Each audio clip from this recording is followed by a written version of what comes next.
এখন দোয়া চাইব। তার আগে আমার ওই মুরব্বী বাপটাকে বা ভাই, যাই বয়স বেশি হয়নি মনে হচ্ছে, যাই হোক, ওনাকে আমি আগামী বছর তো বলে ফেললাম, আগামী বছর নয়, এই রোজার আগেই ইনশাল্লাহ, পাসপোর্ট আছে তো? হ্যাঁ,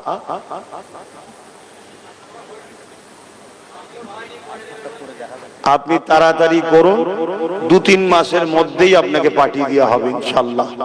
আপনার যখন দিল চেয়েছে, আপনাকে আমি 2-3 মাসের মধ্যেই যে কাফেলা যায় তার সাথে একটা গ্রুপের সাথে আপনাকে আমি ইনশাল্লাহ পাঠাবো, এবং আপনি তাড়াতাড়ি পাসপোর্টটাকে শুধু তৈরি করে নেন। আমিও নিজেকে ধন্য মনে করব আপনাকে পাঠাতে পারলে। কেন বলিছি, যখন দেরি না করাই ভালো।